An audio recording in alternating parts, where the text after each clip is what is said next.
ಸರ್ಕಾರ ಇದ್ದೀರಿ. ಹೊರಗಾದಂತ ವಿಚಾರ ನೀವು ಚರ್ಚೆ ಮಾಡಿ. ನಾನು ಮಾಹಿತಿ ಪ್ರಕಾರ ಇದು ಒಳಗಡೆ ನನ್ನ ಮಾಹಿತಿ ನಾನು ಫಸ್ಟ್ ಕೊಟ್ಟಿದ್ದೇನೆ ಅಷ್ಟೇ. ಆಯ್ತು, ಅದು ನೀವು ಚರ್ಚೆ ಯಾರು ಕೂಡ ಸಹಿಸುವುದಿಲ್ಲ. ಅದನ್ನ ನನಗೆ ಮಾಹಿತಿ ಕೊಂಡಗಳನ್ನ ಮಾಡುವಂತದ್ದು ಯಾವ ಬೆದರಿಕೆ ಅಂತ ಪ್ರಶ್ನೆ ಇಲ್ಲ. ನಾನೊಬ್ಬ ಸೋದರನಾಗಿ ನಿಮ್ಗೆ ಮಾಹಿತಿಯನ್ನು ಕೊಡ್ತಾ ಇದ್ದೇನೆ. ನೀವು ಅದನ್ನು ಚರ್ಚೆ ಮಾಡಿ, ನೀವು ಚರ್ಚೆ ಮಾಡಿ, ಅದನ್ನು ಹೊರಗಾದ ವಿಚಾರ ಚರ್ಚೆ ಮಾಡಿ. ನಾನಿದ್ರ ಒಳಗಡೆ ನನಗೆ ಕೆಲವೊಂದು ನ್ಯಾಷನಲ್ ಫ್ಲಾಗ್ ಅನ್ನು ಒಳಗೆ ತಂದಿದ್ದಾರೆ ಅಂತ ಮಾಹಿತಿ ಬಂದ ಕಾರಣ ನಾನು ಈ ವಿಚಾರವನ್ನು ಹೇಳಿದ್ದೇನೆ ಅಷ್ಟೇ. ಇದರ ಬಗ್ಗೆ ನೀವು ಚರ್ಚೆ ಮಾಡಿ.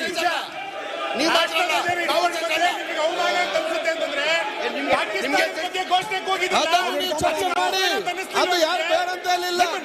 ಅದನ್ನು ನೀವು ಚರ್ಚೆ ಮಾಡಿ. ಎಲ್ಲಿ ನಡೆದಿಲ್ಲ, ಹೊರಗೆ ನಡೆದಿದ್ದ, ವಿಧಾನಸೌಧ ಹೊರಗೆ ನಡೆದಿಲ್ಲ, ಹೊರಗೆ ನಡೆದಿದ್ದೆ. ಅದನ್ನು ನೀವು ಚರ್ಚೆ ಮಾಡಿ. ನನ್ನ ವ್ಯಾಪ್ತಿ ಒಳಗಡೆ ಬರಲಿಲ್ಲ. ಆ ವಿಚಾರ ನೀವು ಚರ್ಚೆ ಮಾಡಿ. ನನಗೆ ಬಂದ ಮಾಹಿತಿ ಪ್ರಕಾರ ನಾನು ನಿಮಗೆ ಮಾಹಿತಿ ಕೊಟ್ಟಿದ್ದೇನೆ ಅಷ್ಟೇ. ಅದು ನನ್ನ ಜವಾಬ್ದಾರಿ ಮತ್ತು ಕರ್ತವ್ಯ ನಿಮ್ಗೆ ಹೇಳುವಂತದ್ದು. ಹೊರಗೆ ಆದಂತ ವಿಚಾರ ನೀವು ಚರ್ಚೆ ಮಾಡಿ. ನಾವು ಯಾರು ಕೂಡ ಬೇಡ ಅಂತ ಹೇಳಿಲ್ಲ.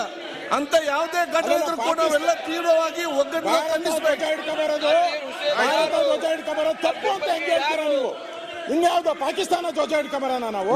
ಭಾರತ ಧ್ವಜ ಹಿಡ್ಕೊಂಬರೋದನ್ನು ನಾವು ಏನ್ ಬೇಡ ಅಂತ, ಅದಕ್ಕೆ ಅವಮಾನ ಆಗುವ ಯಾವುದೇ ಕೆಲಸಗಳು ಬೇಡ ಅಂತ ಹೇಳಿದ್ದೇನೆ ಅಷ್ಟೇ. ನಾನೊಬ್ಬ ನಿಮ್ಮ ಮಿತ್ರನಾಗಿ, ಒಬ್ಬ ಸೋದರನಾಗಿ ಕೆಲವು ಮಾಹಿತಿ ಕೊಟ್ಟಿದ್ದೇನೆ. ಹೊರಗೆ ಏನು ನಡೆದಿದೆ ನೀವು ಅದನ್ನು ಚರ್ಚೆ ಮಾಡಿ. ಏನು ಅಭ್ಯಂತರ ಚರ್ಚೆ ಮಾಡಿ. ಏನೇ ಹೊರಗೆ ಆಗಿದ್ರು ಕೂಡ ನಾವೆಲ್ಲ ತೀವ್ರವಾಗಿ ಖಂಡಿಸ್ತೇವೆ. ಅದನ್ನು ಚರ್ಚೆ ಮಾಡಿ. ನಾನು ಒಳಗಿನ ವಿಚಾರ ಮಾತ್ರ ಹೇಳಿದ್ದೇನೆ.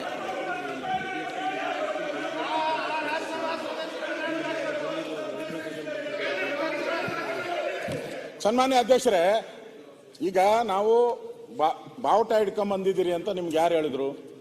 ಮತ್ತೆ ಬಾವುಟ, ಭಾರತದ ಬಾವುಟ ಹಿಡ್ಕೊಂಬರಕ್ಕೆ ಏನು ಅಪಮಾನನ? ನಮ್ಗೇನು ಅಪಮಾನ ಇಲ್ಲ. We are proud. ಅದಕ್ಕೆ ನಿಮ್ಮೆಲ್ಲ ಬಿಟ್ಟಿದ್ದಾರೆ. ಪಾಕಿಸ್ತಾನ ಎಲ್ಲ ಅಧಿಕಾರಿಗಳೆಲ್ಲ ಬಿಟ್ಟಿದ್ದಾರೆ. ನೀವು ಹೊರಗಾದಾಗ ನೀವು ಚರ್ಚೆ ಮಾಡಿ. ನೀವು ಹೊರಗಾದಾಗ ನೀವು ಚರ್ಚೆ ಮಾಡಿ. ಪಾಕಿಸ್ತಾನ ಸಪೋರ್ಟ್ ಯಾರು ಬೇಡ ಅಂತ ಹೇಳಿದ್ದಾರೆ? ನೀವು ಚರ್ಚೆ ಮಾಡಿ. ಅದನ್ನು ತನಿಖೆ ಆಗಲಿ, ಕ್ರಮ ಕೈಗೊಳ್ಳಿ. ನಾವು ಕೂಡ ಹೇಳಿದಷ್ಟೇ. ಏನಾದ್ರು ಘಟನೆ ನಮ್ಮ ಗಮನಕ್ಕೆ ಯಾವ್ದು ಬಂದಿದೆ, ಸರ್ಕಾರ ತಕ್ಷಣ ತನಿಖೆ ಮಾಡಲಿ. ಯಾರು ಏನಾಗಿದ್ದಲ್ಲಿ ತಕ್ಷಣವಾಗ್ಲಿ ಆ ದೇಶದ ನಾನು ಈ ವ್ಯಾಪ್ತಿಯಲ್ಲಿ ನಿಮ್ಮ ವಿಚಾರದಿಂದ ಅದನ್ನು ಮಾತ್ರ ಹೇಳ್ತಾ ಇದ್ದೇನೆ. ಆಯ್ತು, ನೀವು ಮಾತಾಡಿ. ಪ್ರತಿಪಕ್ಷ ನಾಯಕರು ಮಾತಾಡಿ.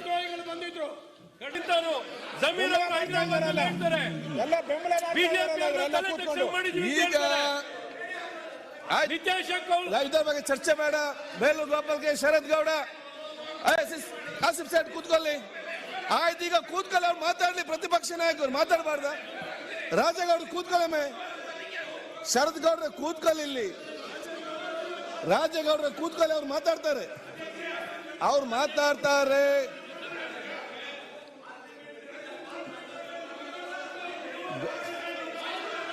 ಬೇಲೂರವ್ರೆ ಆಯ್ತು, ನೀವು ಕೂತ್ಕೊಳ್ಳಿ. ನೀವು ಮಾತಾಡಿ. ಅವ್ರು ಮಾತಾಡಲಿ. ಪಾರ್ಲಿಮೆಂಟ್ ಅಲ್ಲಿ ಯಾರು ಪಾಕಿಸ್ತಾನ ಅಂದಿಲ್ಲ. ಜಮೀರ್ ಇಲ್ಲ, ವಿಧಾನಸೌಧದಲ್ಲಿ ಮಂತ್ರಿ ಅವರೇ ನಿಮ್ಗೆ ಕೂತ್ಕೊಳ್ಳಿ. ನಮಗೂ 2 ವಯಸ್ಸಿದೆ ಸ್ವಾಮಿ, ನಮಗೂ 2 ವಯಸ್ಸಿದೆ. ನೀವು ಅವ್ರು ಮಾತಾಡ್ಲಿ. ಇವ್ರೆ ಮಾತಾಡೋ ಮುಂಚೆ ನೀವು ಯಾಕೆ ಮಾತಾಡ್ತೀರಿ? ನಿಮ್ಗೆ ಏನಾಗಿದೆ ಎಲ್ಲರಿಗೆ? ರಾಜಗೌಡ್ರೆ ಕೂತ್ಕೊಳ್ಳಿ. ಬಿಲ್ಲಲ್ಲಿ ಒಂದು ದಿವಸ ಚರ್ಚೆ ಮಾಡುದಿಲ್ಲ. ಸುಮ್ಮನೆ ಮಾತಾಡಿ. ಕೂತ್ಕೊಳ್ಳಿ. ನೀವು ಅಲ್ಲಿ ಮಾತಾಡಲಿ. ಪ್ರತಿಪಕ್ಷ ನಾಯಕರು ಕೂತ್ಕೊಳ್ಳಪ್ಪ. ಆಯ್ತು, ನಾವು ಮಾತಾಡ್ಲಿ. ಪ್ರತಿಪಕ್ಷ ನಿಮ್ಗೆ ನಿಜವಾದ ಕಾಳಜಿ ಇದ್ರೆ ಮಾತಾಡೋ ಕೇಳಿ. ಅಧ್ಯಕ್ಷರೇ, ಕರ್ನಾಟಕದ ಇತಿಹಾಸದಲ್ಲಿ